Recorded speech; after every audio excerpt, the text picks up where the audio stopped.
नहीं वापस आए, वही शरीर पूरा हो गया। आप लोग बाहर से आते हैं वृंदावन लाभ लेने के लिए। अगर आपको श्रद्धा है और कोई संत बीमार है तो यहीं उसकी व्यवस्था कीजिए, उसको बंबई कलकत्ता दिल्ली ले जाने की कोशिश मत कीजिए। उसने अपने जीवन को श्रीधाम की रज में दिया है। कष्ट से पीड़ित होने के कारण, प्रबल निष्ठा ना होने के कारण हो सकता है वो हामी भर दे, तो आपको नहीं ले जाना है। वो कहे भी तो नहीं ले जाना है, नहीं महाराज हम यही व्यवस्था करेंगे आपकी, तब तो आपकी सेवा मानी गई। आप उनको धाम छोड़वा दिए तो कौन सी अमरवती पिला देंगे आप? क्या मृत्यु पर विजय आप दिला सकते हैं? क्या श्रीधाम वृंदावन दिला देगा? हां ये है कि रजोपसेवी प्रियालाल के चरणारविंद के कहीं भी शरीर छूड़े, वो तो प्रिया प्रीतम में स्थित है। पर वो लाभ जो हम लोग याचना करते हैं कि जय श्री भट्ट धूल धूसर तन यह आशा और धार, कुछ विशेषता है, पक्का मानिया। इस रज में शरीर छोड़ने की कुछ विशेषता है, मान लोगे तो जान जाओगे। तभी कह रहे खंड खंड होए जाए तन, अंग अंग सत टूक, वृंदावन नहीं छाड़ियो छाड़िबो है बड़ी चूक। यहां कह रहे हैं छिद्देत खडसा इदम यदि में शरीरम घोरा विपद विततयो यदि वा पतंती। यदि धार वाले अस्त्र से भी मेरा शरीर काटा जाए तो मैं वृंदावन का कभी त्याग नहीं कर सकता कि भाई वृंदावन में तो बहुत दुख मिल रहा है, अब तो चलते हैं यहां से। शपथ पूर्वक इसीलिए कहा है कि अगर शपथ पूर्वक नहीं रहोगे तो बड़ी विचित्र दशा है। हमारा धाम और धामी श्यामा श्याम बड़े कृपालु हैं। यदि आप जाना चाहते हो रोकेंगे नहीं, और नहीं जाना चाहते हो तो कभी जाना नहीं पड़ेगा, किसी भी कार्य के लिए नहीं जाना पड़ेगा। ये अपने अनुभव की बात कह रहा हूं, किसी भी कार्य के लिए नहीं जाना। और आपने निश्चय किया है कि बाहर जाकर ही हमारा काम चलेगा, तो पक्का बिना बाहर जाए आपका काम ही नहीं चल सकता। और आपने निश्चय किया है कि श्रीधाम वृंदावन नहीं छोड़ूंगा चाहे मर जाऊं, तो हर व्यवस्था जो तुम बाहर से नहीं कर सकते घर बैठे हो जाएगी, क्योंकि स्वामी जी के चरणों में स्वयं अनंत लोगों की सिद्धियां लुटती रहती है। विश्वास, धैर्य, सहनशीलता ये चाहिए इस मार्ग में। अगर सहनशील नहीं हो, विश्वास नहीं है, तो फिर आप टूट जाओगे। कितना कष्ट सहूं। आपको विश्वास दिलाते हैं इस स्थान का विशेष प्रभाव है धाम का, कि यहां विशेष कष्ट प्रभावित नहीं कर पाता। कलह कलेश न व्यापह ईठा इठौर विश्व ते न्यारी। यहां कष्ट भी आएगा तो बहुत सीमित रूप रखकर आएगा, वही बाहर जब आपके ऊपर प्रभाव डालेगा तो बड़ा भारी दुख होगा। प्रारब्ध भी आएगा तो शासित होकर आएगा प्रियाजू से, वो स्वतंत्र रूप से आक्रमण नहीं कर पाएगा, बाहर स्वतंत्र रूप से आक्रमण कर देगा। यदि घोर घोर विपत्तियां आकर हमको घेर ले तो भी हम वृंदावन नहीं छोड़ेंगे। ये शपथ पूर्वक रहना चाहिए। घोर विपद विततयो यदि वा पतंती, घोर विपत्ति आ जाए तो भी मैं अपनी निष्ठा से नहीं गिरूंगा। काट डाला जाऊं तो भी, घोर विपत्तियां दुख आ जाए तो भी मैं श्रीधाम वृंदावन को नहीं छोड़ने वाला। हा हंत हंत न तथापि भूयाद वृंदावनादितर तुच्छ पदे पिपाशा। हाय हाय, श्रीपाद कह रहे हाय हाय, जो वृंदावन का वास मिला और उसे छोड़ करके किसी भी लाभ के लिए बाहर जाते हैं तो हाय हाय।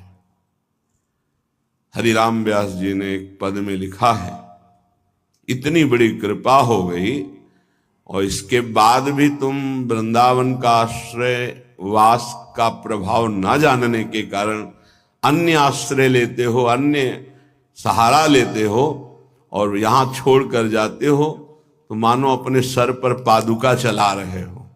अच्छा, स्वयं पतित पत्रकाण्यमृतवत् क्षुधा भक्षयन् तृषाह मिहिर नंदिनी शुचि पयोंजलि भी पिबन कदा मधुर राधिका रमण रास केली स्थली बिलोक्य रसमग्न धीर दिवसामि वृंदावनम। ये प्रायः तैयारी की जाती है, ध्यान रखना। जैसे किसी को आर्मी में जाना है तो दौड़ भाग ये सब, पहलवानी करना है तो दंड बैठक खान पान और युद्ध की कलाएं, कुश्ती की कलाएं सीखता है। ऐसे ही हम भगवत मार्ग में चल रहे हैं तो हमें पुष्ट भी होना है और युक्तियां भी सीखनी कि शत्रु को कैसे पराजित करना है, क्योंकि हमारे शत्रु अंतर में बैठे हुए हैं। हमारा एक भी शत्रु बाहर नहीं होना चाहिए। किसी से राग द्वेष नहीं, अंदर की वृत्ति से हमारी दुश्मनी है जो भगवत विमुख करने वाली है, उसको पछाड़ना है। तो कह रहे स्वयं पतित पत्रकाण्यमृत वत क्षुधा भक्षयन। अगर वृंदावन में हमें भोजन नहीं मिला तो हम सूखे पत्ते खा करके यहां अमृत के समान भोजन का भाव रख करके प्राण त्याग देंगे, लेकिन धाम नहीं छोड़ेंगे। सूखे पत्ते खा के कि मानो मैं अमृत पा रहा हूं, ऐसी भावना से, पर हम वृंदावन नहीं छोड़ सकते हैं। ये अपने लोगों ने अभ्यास किया, जानबूझ के अभ्यास किया है। ऐसी वृत्ति धारण की गई कि अगर हमको भोजन न मिले तो कई दिन तक हम भूखे रह सकते हैं, और हमारे भजन में विक्षेप नहीं पड़ना चाहिए, और उसका अभ्यास पूरे जीवन चलाया गया। जब तक हम साधन पक्ष में हैं तब तक अभ्यास पूरा दृढ़ कर लेना चाहिए कि अगर हमें 4-5 दिन भोजन ना मिले तो हम भजन में विक्षेप न पड़े, ऐसा अभ्यास कर लें। हम एकांत में बैठकर भजन करें, हम समाज में बैठकर भजन करें, हम बाजार में खड़े होकर भजन करें, हम यमुना के किनारे भजन, हमारा भजन का अभ्यास कहीं भी हमें बाधा ना पहुंचा पावे, ऐसा होना चाहिए। कई कई दिन गंगा के तो एकांतिक था, यही हितधाम में, हितधाम तक चला है।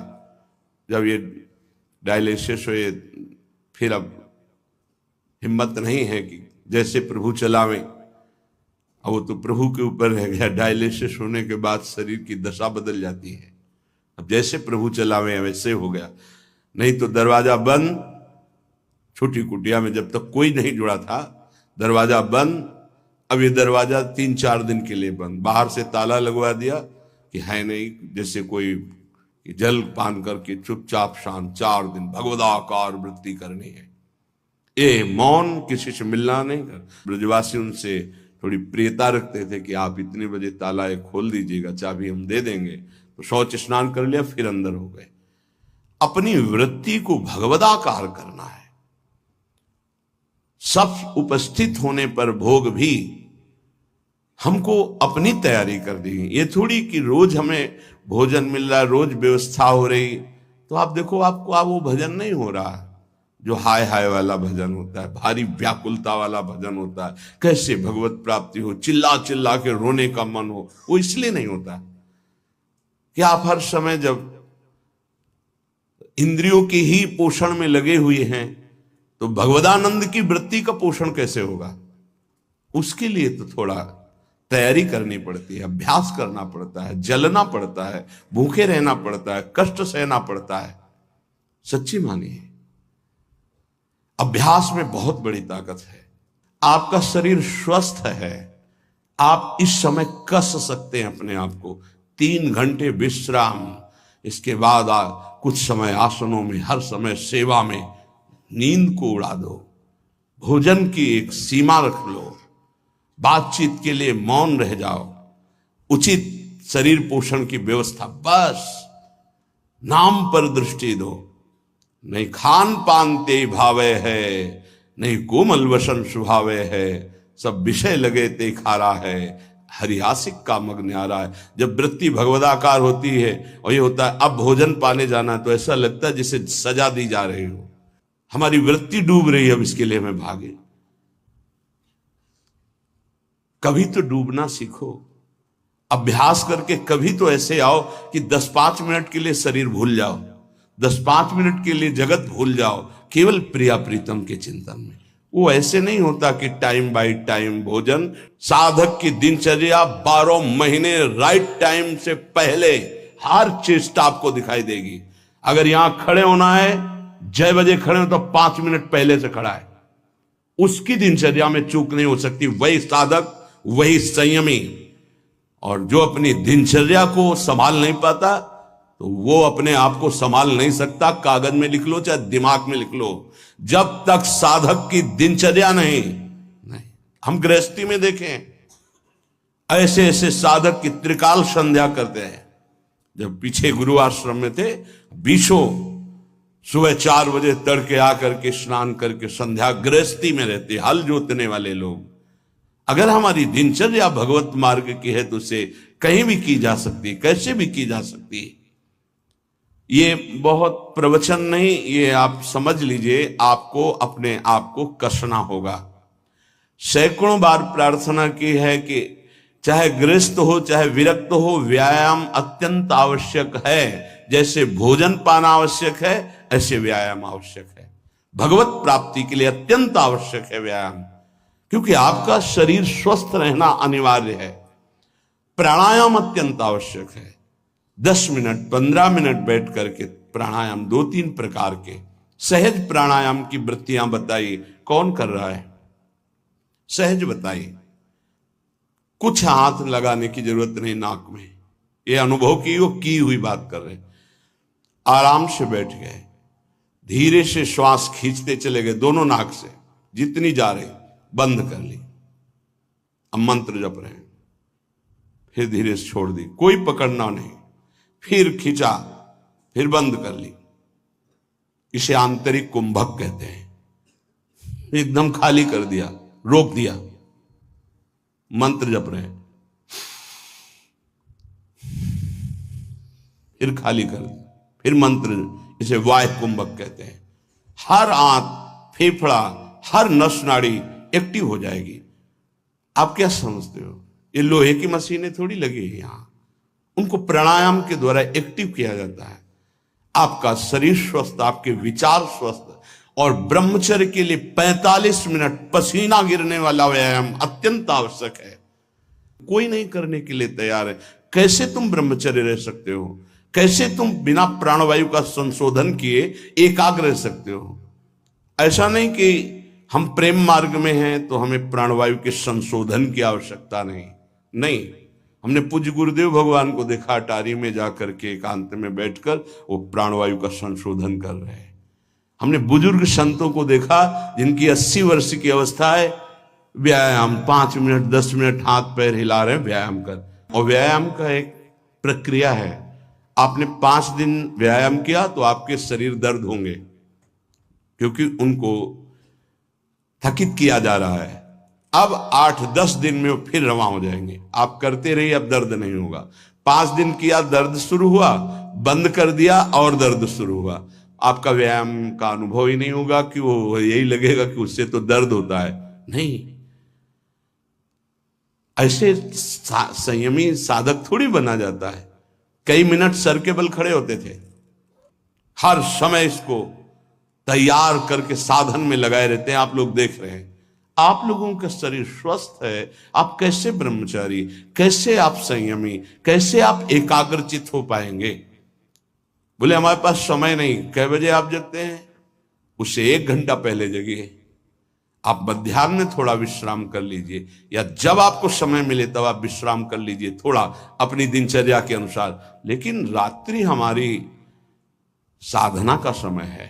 अधिक से अधिक हम जग करके प्राणायाम व्यायाम करके अपने साधन भजन में लगे।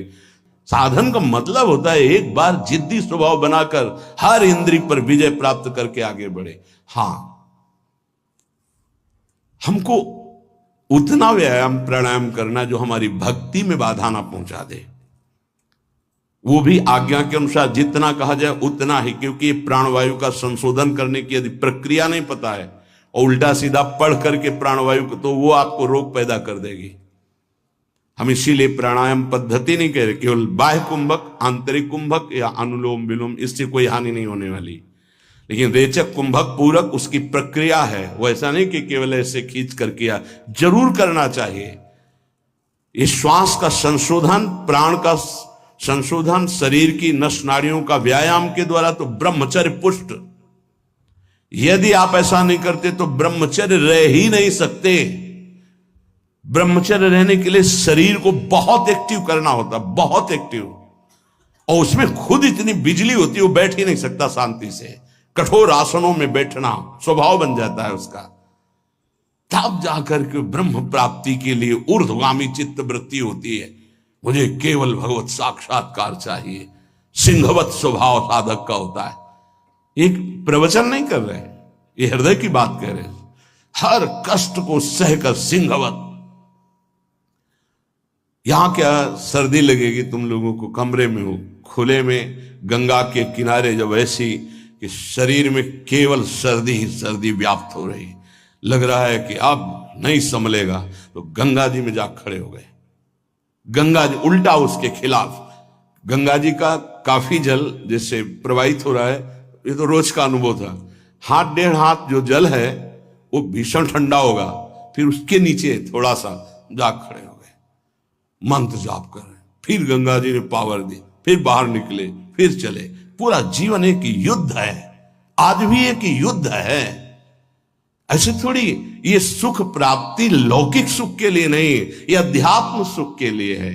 कितनी बड़ी बात करें, मेरा शरीर काट दिया जाए, भारी विपत्तियां आ जाए, तब भी मैं अपने मार्ग को नहीं छोड़ने वाला, अपनी निष्ठा को नहीं छोड़ने वाला। स्वयं पतित हुआ, गिरा हुआ पत्ता खा करके मैं जी लूंगा, लेकिन अपनी निष्ठा नहीं छोड़ू। ये हमारी निष्ठा कितनी है, जरा विचार करके देखो कितनी है। तृषा मिहिर नंदिनी सुच पयोंजलि भी पिवन। अगर प्यास लगेगी तो उसे जल से बुझा देंगे। गंगा जल में बड़ी सामर्थ्य रही है। अब आगे आपका तो हमें पता नहीं, लगभग 25-26 वर्ष हो गए वृंदावन की निष्ठा का जो स्वरूप गुरुदेव और रजरानी की कृपा से आया, पालन हो रहा है। आगे श्री जी जाने। गंगा जल के पान करते ही, जैसे मां का दुग्ध पान करते ही बालक को भोजन की आवश्यकता नहीं होती, छोटे बालक को, ऐसे ही गंगा जी दुलार करती थी। गंगा जी में कभी हमें नदी भाव नहीं आया, कभी जल भाव नहीं आया, बस यही लगता था मां और मां का अमृत। अंधेरे पे जाके जब गले से खड़े हो जाते तो कभी कभी मन कहता मगरमच्छ ना आ जाए, तो कहते उसके ऊपर हमारी मां भी विराजमान होंगी। मगरमच्छ सवारी है गंगा मैया की, तू चिंता क्यों करता है? जब गंगा जी है तो तेरे को क्या चिंता? खड़े हुए मंत्र जप कर रहे। निष्ठाएं ऐसे थोड़ी परिपक्व होती है। हर सुविधा प्राप्त हो गई, कभी अपने को कसने की कोशिश नहीं कर रहे, तो मन तुमको कस रहा है। आज ये मिल जाता तो अच्छा, तो कभी एकांत में रो करके बोले कि आज श्री जी मिल जाती तो अच्छा, जीवन की यात्रा पूर्ण हो जाती। का आज कहीं श्याम सुंदर मिल जाते, कहीं लाडली लाल मिल जाते, कभी ऐसी आकांक्षा। बड़ा दुख होता है हृदय में कि साधक आकांक्षा विषयों की करता है, वस्तुओं की करता है, वो प्रियालाल की क्यों नहीं करता है? क्या प्रियालाल को तुमने अपना नहीं माना है? क्या जगत के भोग तुम्हारी सुख सामग्री है? कैसे तुम साधक हो? कैसे तुम भगवत मार्ग के पथिक हो? कदा मधुर राधिका रमण रास केलस्थली, बिलोक्य रस मग्न धी रधिवशामि वृंदावनम। मेरी ऐसी वृत्ति कब होगी कि मैं वृंदावन को देख देख कर रोऊंगा कि ये वही स्थान है जहां हमारे प्रिया प्रीतम रह रहे हैं और खेल रहे हैं, और मेरे नेत्र देख नहीं पा रहे हैं।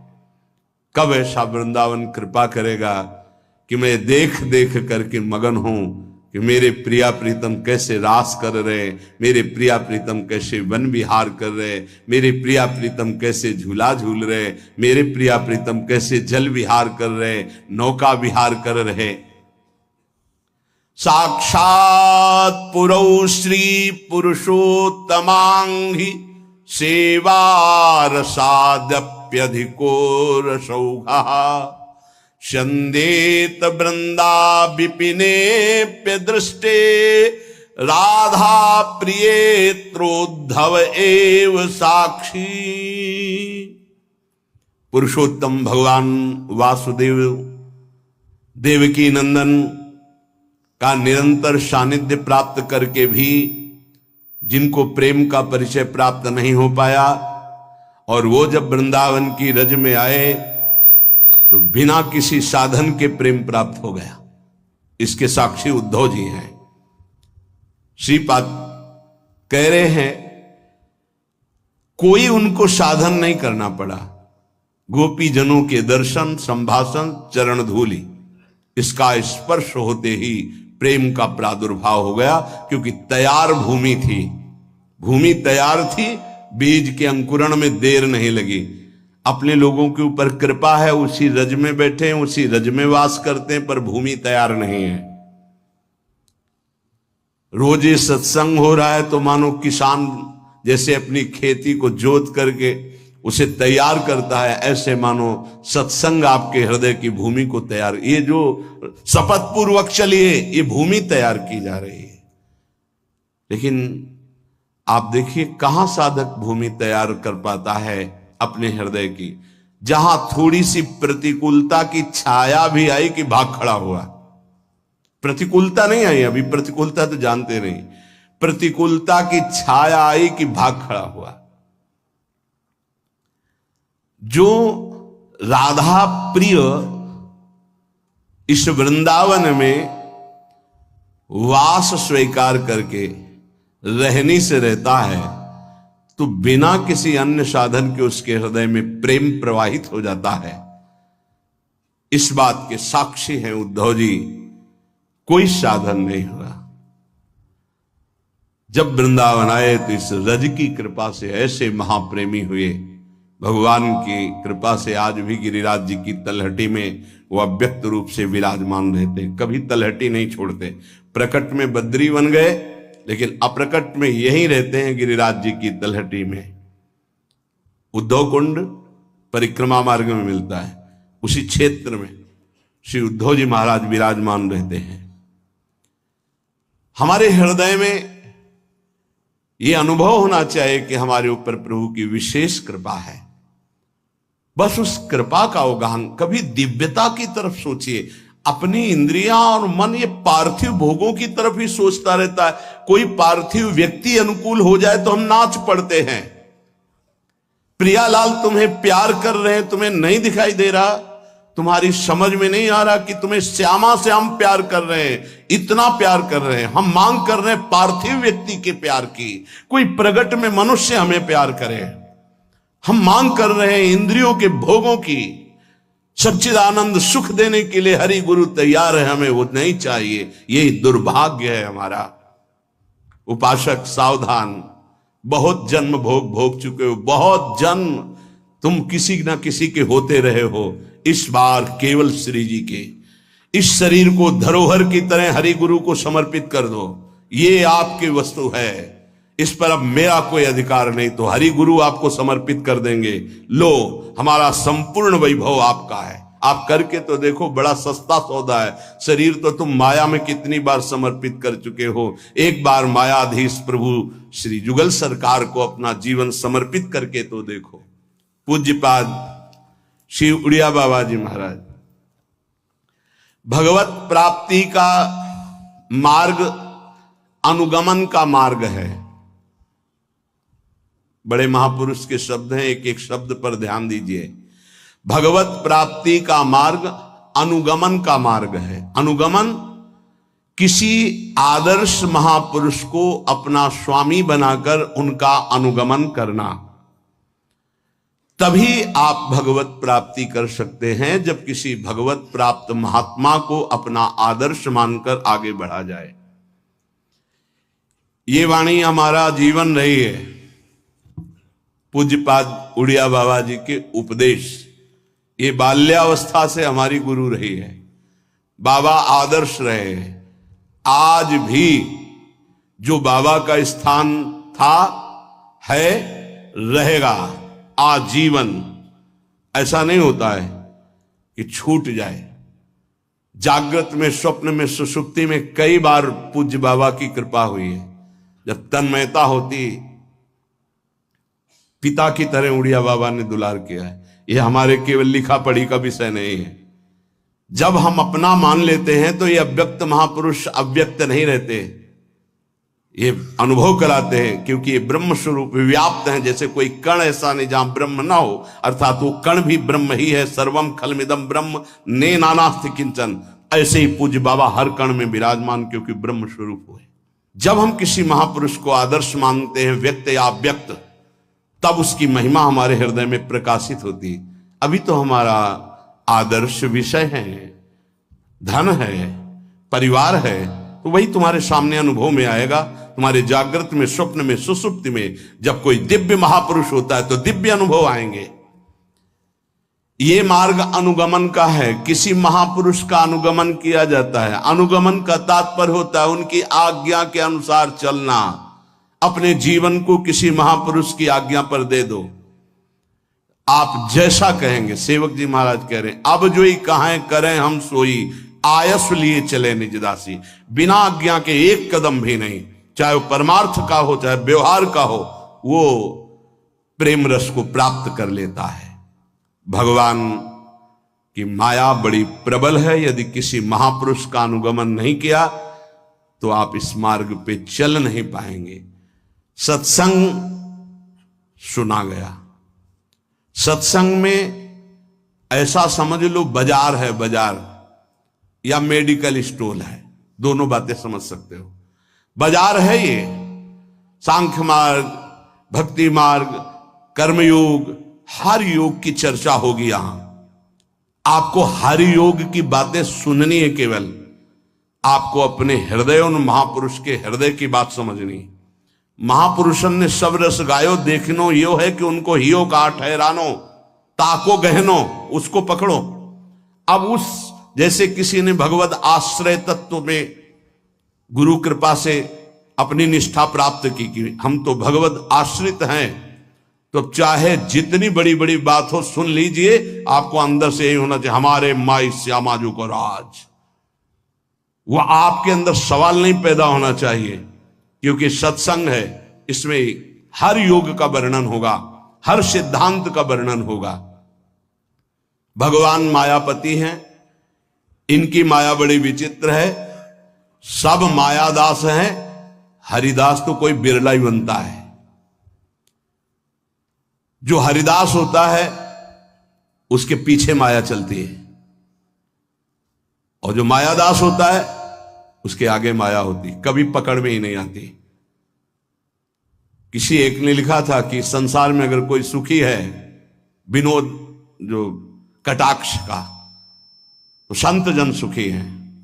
वास्तविक धन्य है तेरी बात, अगर सुखी हैं तो संत सुखी हैं, जिनके हृदय में भगवान का आश्रय है, उनके पीछे माया चलती है। बाबा वर्णन कर रहे हैं, भगवान मायापति हैं, लगभग सब मायादास हैं। कोई हरिदास होता है, जो हरिदास होता है उसके पीछे माया चलती है, और जो मायादास होता है उसके आगे माया चलती है, क्योंकि स्वामी आगे चलेगा ना तो पकड़ में ही नहीं आती कभी। हरिदास के आगे हरि होते, पीछे माया होती। मंगल ही मंगल है, हर व्यवस्था माया करती जाती है, और संकट निवृत्त करके परम मंगल हरि आगे चल रहे हैं। भगवान की शरण लिए बिना माया को न कोई पकड़ सका है, न इससे बच सका है। मायापति कोई नहीं बन पाया आज तक।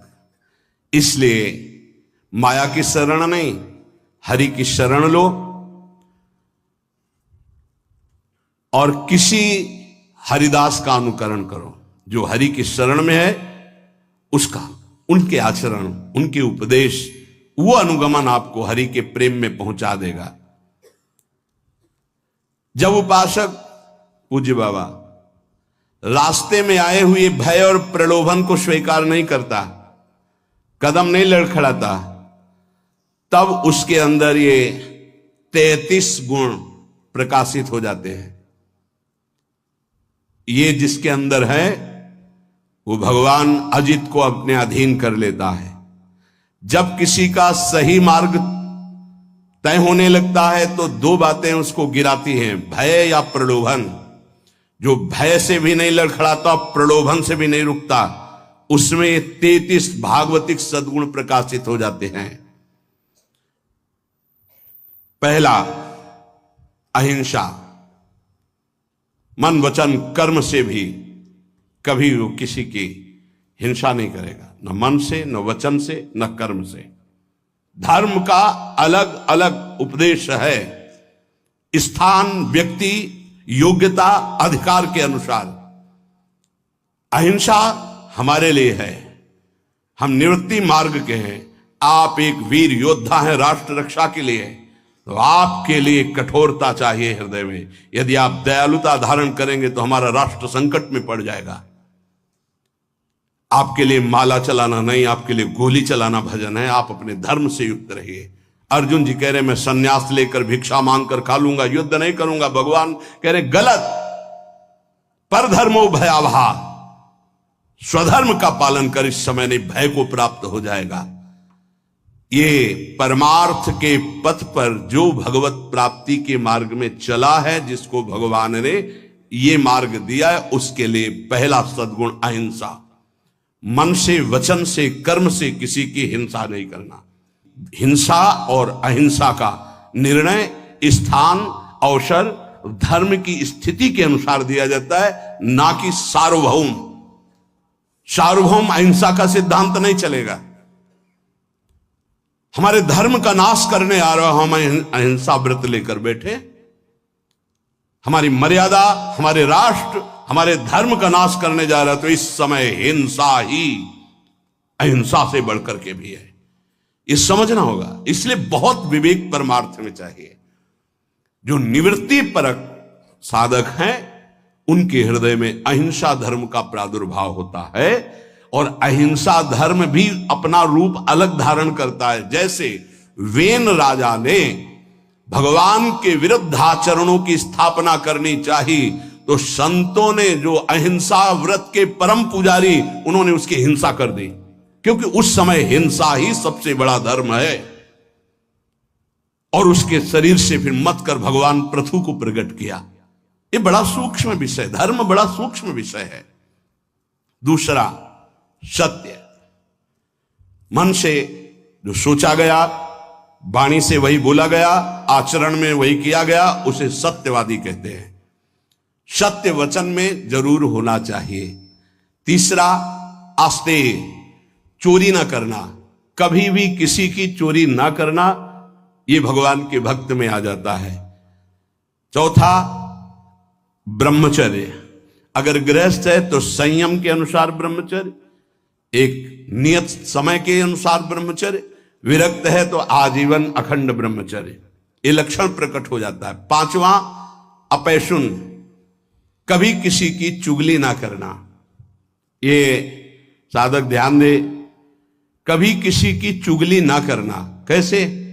तुम सुना उसने ऐसा ऐसा ऐसा आग लगा दी, फिर उसकी बात तुम्हें सुना, जिसकी बात थी वो तो ऐसा कह रहा है, दोनों भिड़ा दिया, मुस्कुरा के चल दिया। तो तुमको ऐसी जगह भिड़ाया जाएगा जहां मुस्कुरा ही नहीं पाओगे, क्योंकि वो देख रहा है, तीसरा कोई देख रहा है, वो ऐसी जगह भिड़ाएगा कि तुम्हारी महीनों की मुस्कुराहट गायब हो जाएगी। होश में नहीं, किसी की भी चर्चा नहीं करनी। इनकी बात उनसे कहना, उनकी बात उनसे कहना, इसे चुगली कहते हैं। शास्त्रीय भाषा में अपैशुन नहीं करना, ये हृदय को मलिन कर देता है। किसी की वार्ता नहीं। कभी श्री जी की वार्ता चार खड़े होके करो, बोधनता परस्पर, लाडली जी का ऐसा स्वभाव, ऐसे सुंदर, ऐसे, तो छाती ठंडी हो जाए। कभी श्री जी की चर्चा नहीं सुनते। आपस में जब दो मिलेंगे तो चर्चा होगी, तो प्रपंच की होगी। वो साधक नहीं, प्रपंची कहा जाता है। अरे जैसी हरिवंश प्रपंच बंच सब ये काल ब्याल को खायो, यह जिये जान श्याम श्यामा पद कमल संग सिरनायो। छठवां है लज्जा। लज्जा कहते पाप कर्म करने में बहुत संकुचित हो जाना, नहीं, मन से ही घृणा हो जाए, नहीं नहीं नहीं, हमें नहीं चाहिए, हम प्रभु के मार्ग के पथिक हैं।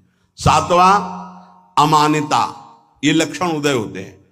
मान की बिल्कुल चाह न रह जाना, और ये बहुत खतरनाक है, बहुत खतरनाक। सबसे पहला लक्षण है ब्रह्मबोध महापुरुष का मान रहित होना। निर्मान अमोहा जित संग दोषा। मान सबही मान प्रद आप अमानी, मान कभी स्वीकार नहीं करना चाहिए। महापुरुषों को देखो, आज भी गुरुदेव भगवान आरती करके सबको पंचांग प्रणाम करते हैं, सबको पंचांग प्रणाम करते हैं। अपने लोग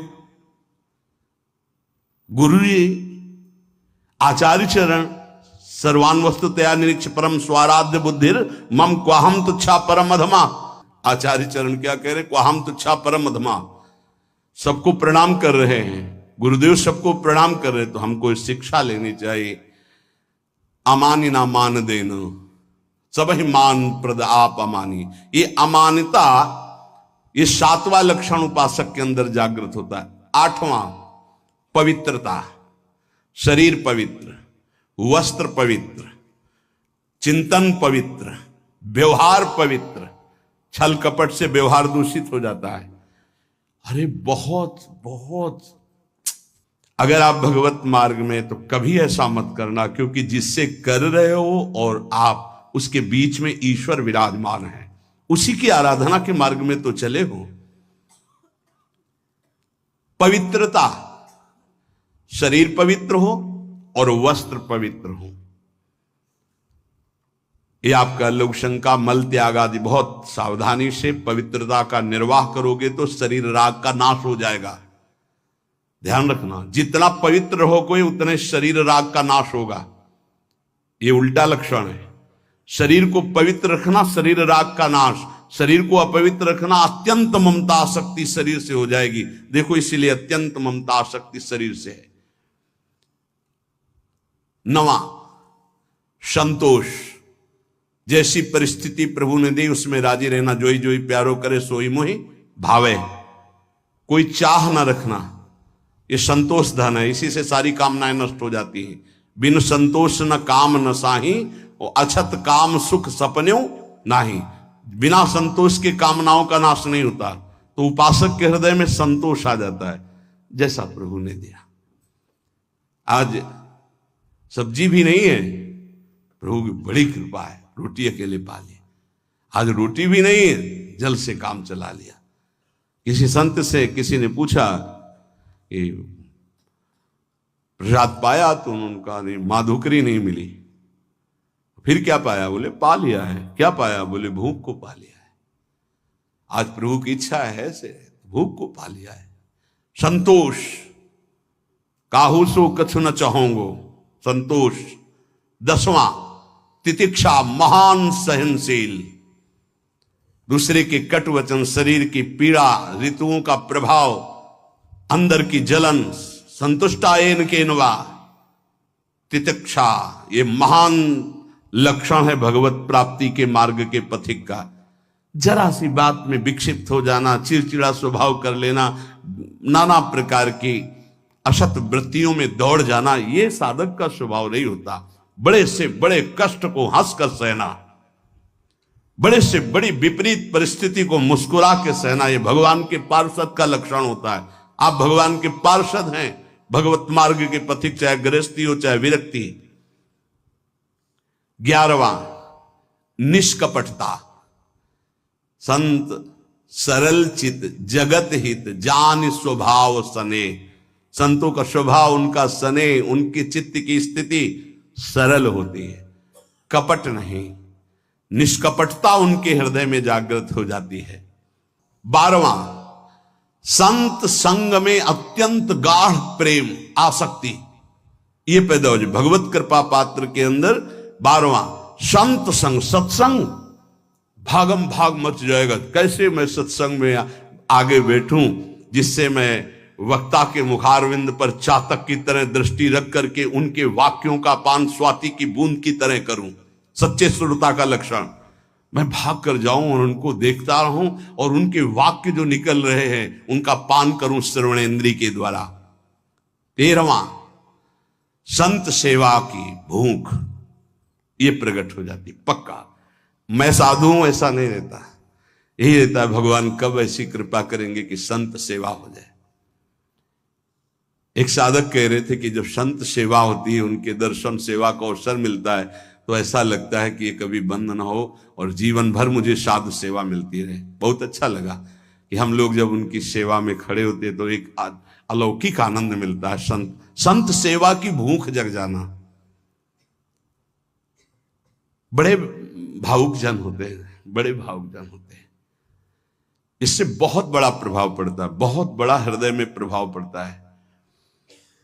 एक संत थे जो कभी सेवा स्वीकार नहीं करते थे, तो बाहर उस समय शौच जाने को होता था, तो जहां वो बाहर शौच जाते थे तो एक भगत थे, वो कभी शिष्य नहीं बनाते थे संत जी, तो कैसे सेवा करें, कहीं कुटिया में सेवा को तो अवसर ही नहीं था, तो जब शौच हो जाते तो शौच को गड्ढा खोद करके ऊपर से रथ से पाट देते। तो पहले जिस एरिया में शौच जाते थे तो उनको दिखाई देती थी पड़ी, साफ साफ एकदम ऐसे, महीनों हो गया। तो एक दिन छुप करके देखा तो वो कर नजदीक गए, कहा भाई ऐसी ये वृत्ति आप करते हो मुझे पसंद नहीं, आप क्यों करते हो? उनका भगवान मुझे लगा था कि संत सेवा करना चाहिए, आप प्रगट में कोई वही उन्हीं को शिष्य बनाया और अपनी सारी आंतरिक धरोहर उनको सेवा से बहुत, पर सेवा ऐसी छुप कर या कोई जान न पावे या उसको जलाने की चेष्टा ना हो, उससे मान सम्मान प्रियता प्राप्त करने की इच्छा ना हो, ये सेवा का भाव बड़ी कृपा से प्राप्त होता है। संदीपनी जी अपने गुरु जी की सेवा के प्रताप से ही जगत गुरु भगवान श्री कृष्ण के गुरु बनने का पद प्राप्त किया। सेवा में बड़ी सामर्थ्य है। स्वयं रघुनाथ जी गुरु सेवा संत सेवा के इतने इच्छुक कि विश्वामित्र जी की आज्ञा में रहे, उनके साथ साथ रहे, उनके चरण दबाए, उनके जिनकी आज्ञा का पालन समस्त वैदिक ब्रह्म ऋषि सिद्धांत पूर्वक करते हैं, वो प्रभु आज्ञा पालन कर रहे हैं विश्वामित्र जी की, हर कदम पर आज्ञा लेकर जा रहे हैं। 14वां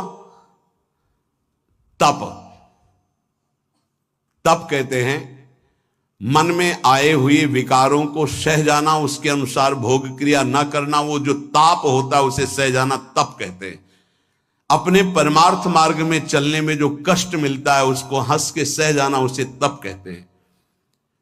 जैसे किसी को भी नींद ना आती हो तो इस समय आराम से आ जाएगी घर में आराम से, लेकिन आप नींद का त्याग करके तो प्रणाम करते हैं। कहते हैं कलयुग चल रहा है, प्रणाम करते 10-10 20-20 हजार लोग मार्ग में, अगर हम वहां से 2:15 बजे निकलते हैं तो वो कै बजे से लगे होंगे, कै बजे खड़े रहे होंगे, कहां से आए होंगे, और किसी के चेहरे में कोई निराशा नहीं, नाचते हुए उत्साहित होते। मुझे तो सतयुग दिखाई दे रहा है, सब राधा राधा राधा राधा राधा।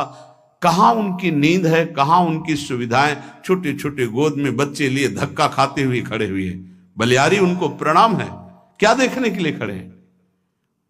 क्या मिल जाता है उनको? ना एक चाय मिलती, ना एक लड्डू मिलता है, ना उनको ऐसे भी तो नहीं होता कि, और ऐसे है भी क्या, आया क्या कुछ तुम्हारे पास है? ऐसे कुछ आया क्या? कुछ नहीं, कुछ नहीं, नहीं तो हम कर तो रहे नहीं, लोग ऐसे नहीं।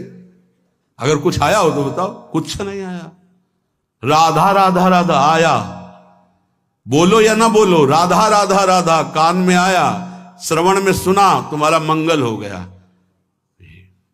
कैसे भगवान की कृपा पात्र जन हैं। अपने तो संत नहीं है, संतों की चरण धूलि के आश्रित हैं। वो केवल संत दर्शन मात्र के लिए दूर दूर से गाड़ियों से आकर के रोड में खड़े। आप सच्ची मानिए, जब दृश्य देखिए वहां पार्क उधर से जब मुड़ते हैं तो दोना पत्तल कीचड़ जहां कूड़ा है वहां वो खड़े हैं, तो उनके चरणों में मन प्रणाम करता है कि उनको ये नहीं कि मैं कीचड़ में घुसा खड़ा हूं या ये अशुद्ध दोने पत्तल उनके ऊपर खड़ा हूं, वह कहीं से भी दर्शन हो जाए मैं खड़ा हूं, प्रणाम है। तप अपने धर्म के पालन में जो कष्ट मिलता है उसको सहना। अपने धर्म के पालन में जो कष्ट है उससे, जैसे आप संयम से चल रहे तो काम वेदना जागृत हो रही, कोई आपको कट वचन कह रहा तो क्रोध वेदना आ रही, आप अपने परिवार के मोह का पोषण नहीं कर रहे तो मोह जला रहा है, आपके पास अर्थव्यवस्था नहीं तो लोभ आपको सता रहा है, कई तरह की ऐसी वेदनाएं ताप हैं, पर साधक उधर ध्यान न देते हुए वो भगवान की तरफ बढ़ता, उसे ही तपस्वी कहते हैं, भारी तपस्या इसे कहते हैं। 15वां स्वाध्याय, अपनी वाणी जी का गायन और शास्त्र सिद्धांतों का स्वाध्याय। ये अगर आप नहीं भी करते हैं तो सुनने को मिल रहा है आप सबको, स्वाध्याय करने की रुचि बढ़ जाती है। देखो, जिनका हृदय अपवित्र है, जब वाणी जी होगी यहां बैठेंगे नहीं, यहां नहीं बैठेंगे, आपको बाहर मिलेंगे, क्योंकि मन बर्दाश्त नहीं कर पा रहा वाणी जी के श्रवण में। और जिनका मन निर्मल है, शांत वाणी जी में दृष्टि, उधर गायन हो रहा, कान में पड़ रही, अहो भाग्य, बैठे रहो, ये बंद करो, जो उद्दंडता है मन की बंद करो। सम दम, सम इंद्रियों को बहिर्मुख होने से बचाओ और अंतर्मुख रखो। दम मन का निग्रह करो, मन जो भोगों की तरफ जा रहा है उसे प्रभु की तरफ लगाओ, बार बार हटाकर भोगों से प्रभु की तरफ लगाना मनोनिग्रह, और इंद्रियों को विषयों से हटा करके बार बार प्रभु की तरफ लगाना इंद्रिय निग्रह। शम दम, दान विनय, ये 17वां दान। अगर आपके पास 100 रुपए हैं, किसी को बीमार देख रहे हो, कष्ट में देख रहे हो, या साधु सेवा या गौ सेवा, जो हमारे धर्म के स्तंभ हैं, अगर 1 रुपए भी दे देते हो धर्म की कमाई का, तो बहुत बड़ा वो दान है। बेईमानी करके आप 1 लाख देते हो, उसका कोई महत्व नहीं है, क्योंकि वो बेईमानी करने जिसके पास जाएगा उसकी बुद्धि को भ्रष्ट करेगा। धर्म के द्वारा कमाया हुआ यदि 1 रोटी भी दे देते हो तो वो दान माना जाता है। और अगर कहीं ये मान कर दे देते हो कि आपकी वस्तु आपको समर्पित, तो सेवा बन जाती है। विनय, आपका व्यवहार विनय पूर्वक होना चाहिए। सबहि मान प्रद आप अमानी, विनय इसी में आएगा। हंस बोले बहुमान दे, तरुषम सहनशीलता होए, परम उदार कहे सब कोई, सोच न मन कबहू करे, कब जब वृत्ति भगवदाकार हो जाए तब। नहीं, पहले प्रवचन में कहा है कि नारियल जैसा स्वभाव होना चाहिए, ऊपर से जटिल और कठोर और अंदर से मृदु। अगर ऊपर से मृदु रखोगे तो घायल हो जाओगे, तुम्हारी सामर्थ्य नहीं कि माया के आक्रमण को सह पाओ। एक बार जो तुम्हारी तरफ देखे, दोबारा प्रियता भरी नजर से ना तुम देखो ना वो देखे, जब तक भगवत साक्षात्कार। इसीलिए उत्तम साधकों को देखा गया गंभीर मुद्रा, हिम्मत ही नहीं पड़ेगी कि तुम उनसे संभाषण कर लो, पक्का तुम्हारी हिम्मत नहीं पड़ेगी कि बात कर लो। अगर तुम्हें श्री हरिवंश भी कहना तो एक बार सोचना पड़ेगा, वही जाकर सिद्धावस्था को प्राप्त होते। पहले ही व्यवहार में विनम्रता और हंस बोले बहुमान दे, तो तुम्हारी सामर्थ्य नहीं कि तुम व्यवहार के प्रेम को पचा पाओ। विनय। 18वां आर्जव, आर्जव कहते हैं सरलता को। अंदर की सरलता बहुत उत्तम है, बाहर की कठोरता अति आवश्यक है साधक के लिए, बहुत जरूरी है। अगर बाहर से सरल हुए तो धोखा हो जाएगा। ये इसीलिए शास्त्र अनुभवी जिज्ञासु तभी ले पाएगा जब अनुभवी मिलेंगे, नहीं तो शास्त्र को सरल होना चाहिए। तो कैसा सरल होना चाहिए? बहुत सावधान हृदय सरल होना चाहिए, बाहर बहुत विवेक पूर्वक। बिल्कुल कोई ऐसा सरल नहीं है कि साधक से आप संभाषण कर लें, ऐसा स्वभाव बनाना चाहिए। सरल हृदय, संत सरल चित्त, जरा शब्द पर देखिए, सरल चित्त, चित्त में सरलता हो, व्यवहार आपका निष्कपट निश्चल, और व्यवहार थोड़ा शुष्क हो। कब तक? जब तक भगवत प्राप्ति न हो जाए। नहीं तो अगर शुष्क नहीं तो फिर रस में मक्खियां भनभनाने लगेंगी। आंतरिक रस बढ़ाओ, बाहर शुष्क रहो। जब बाहर ठाकुर जी श्री जी आदेश करें कि अब बहने दो रस की धारा, तो वो फिर संभाल लेंगे। 19वां दया, दया बिना साधु कसाई, दया करी तो आफत आई, ये उड़िया बाबा के ही वचन है। दया बिना साधु कसाई, दया होनी चाहिए। लेकिन वही दया तुम्हें मुक्त करेगी, वही दया तुम्हारे अंदर होनी चाहिए। दया का उल्टा क्या है? याद। भगवान की याद भुला दे, ऐसी दया कभी मत करना जैसा भरत जी ने किया। भरत जी ने दया किया, वो ममता साथ में जोड़ दी, भगवान का भजन छूट गया, अगला जन्म हिरण का बने, तब भजन शुरू हुआ। दया करनी है, पर दयालु भगवान का स्मरण करते हुए जो दया हो जाए, ऐसी दया नहीं करनी कि भगवान का स्मरण छूट जाए, हम फंस जाएं उस दया में। बहुत ऐसी जगह है जहां दया में फंसा जाता है, फिर निकलना बहुत कठिन होता है, भगवान ही निकालते हैं। दया। और 20वां है प्रबल श्रद्धा। एक होती श्रद्धा, हमें आप पे बहुत श्रद्धा, प्रबल श्रद्धा, किसी के कुछ भी कहने पर भी हमारी श्रद्धा में कोई फर्क नहीं है, कुछ भी। जैसे श्री बलि जी की प्रबल श्रद्धा श्री भगवान पर। गुरुदेव कह रहे हैं कि इनको 3 पग देने को कहा है, तुम्हारी सारी संपत्ति नष्ट हो जाएगी, ये तुम्हें 1 इंच जगह नहीं छोड़ेंगे, ये त्रिभुवनपति भगवान हरि हैं, वापस ले ले संकल्प, मैं कह रहा हूं। प्रबल श्रद्धा, गुरुदेव की बात नहीं मानी। और प्रबल श्रद्धा, शाप दे दिया, जा ईश्वर भ्रष्ट हो जा, फिर भी कोई भय नहीं, संकल्प किया। प्रभु ने अपना विस्तार किया, नाप लिया सब कुछ, और फिर डांट लगाई। देखो प्रबल श्रद्धा। बोल 3 पग पृथ्वी दान के लिए कह रहा था, आप कहां? गुरु ने मना किया था, नहीं माना ना, बड़ा दानी बनता था, वरुण पास से बांध दिया जो प्रतिपल महान कष्ट देता है। अब बोल 3रा पग कहां पूरा करेगा? बलि जी की प्रबल श्रद्धा में कोई फर्क नहीं पड़ा। प्रहलाद जी के नाती हैं, महाभागवत प्रहलाद जी के नाती, विरोचन पुत्र महाराज बलि। उन्होंने कहा, प्रभु अभी तो आपको प्रणाम भी नहीं किया, हाथ बंधे नहीं, आपको